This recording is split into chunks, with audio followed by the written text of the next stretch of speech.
Bon, j'ai des clients qui viennent me voir et qui ne savent pas quelle nouvelle offre lancer.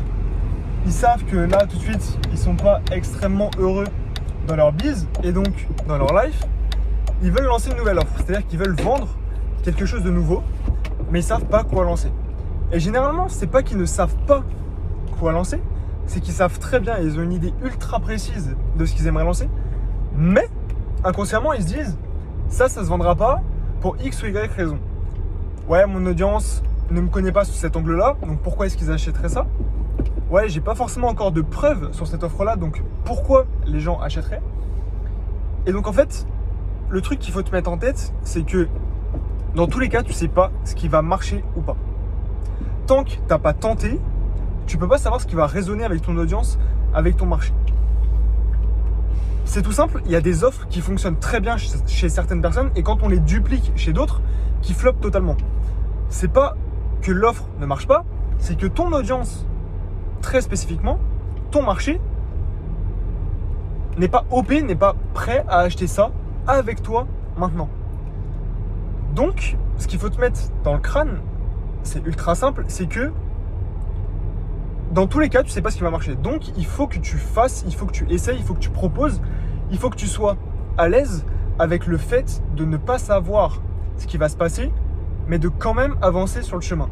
C'est-à-dire que les réponses, tu les as jamais avant l'action.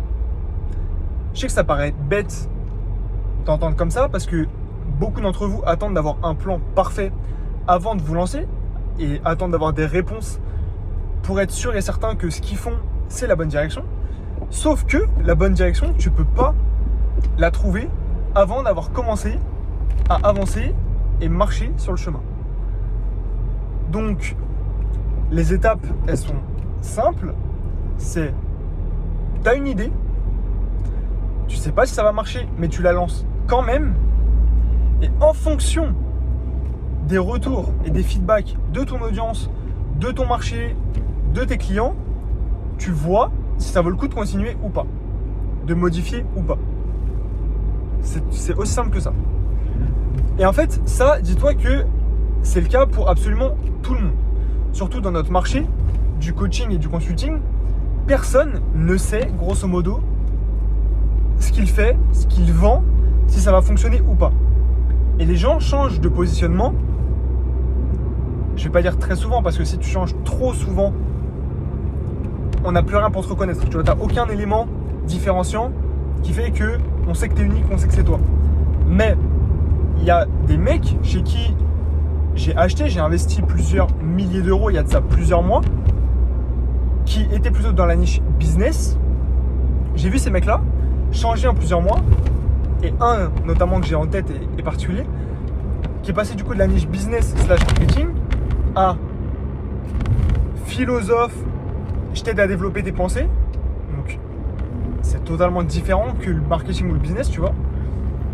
Et en plus, et maintenant pardon, il est sur j'aide le top 1% à débloquer leur mental pour avoir plus de résultats. Entre guillemets, plus de résultats business. Et donc ça, ce positionnement-là, ces réponses-là, il les a pas eu dès le début.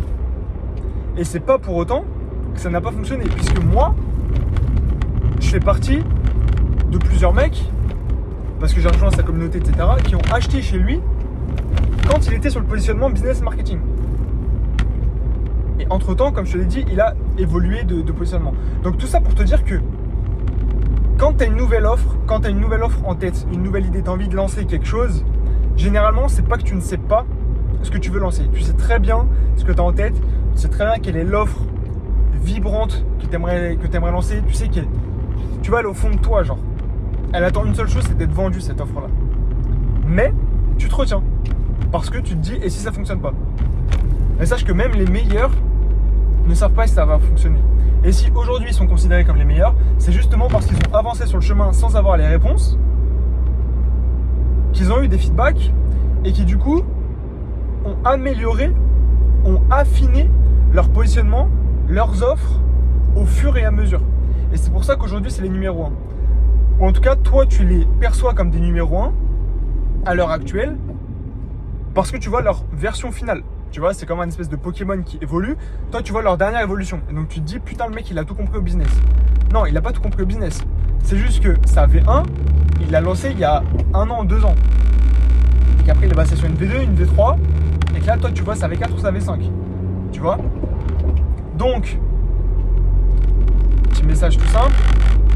Si tu sens qu'il y a un truc qui va pas dans ton business, tu vois, que tu manques de liberté, que tu n'es pas heureux, que tu te fais chier avec tes clients, ou que l'offre que tu proposes ne te plaît pas, tu vois, elle est pas sexy, essaie pas de te dire il faut que je trouve l'offre parfaite, parce que c'est pas vrai. L'esquisse que tu as en tête, le schéma que tu as en tête, l'idée vague que tu as en tête, lance-la. Et en fonction des retours du marché, affine-la jusqu'à trouver la bonne offre et le bon positionnement. C'était Thomas, excellente journée à toi. Ciao.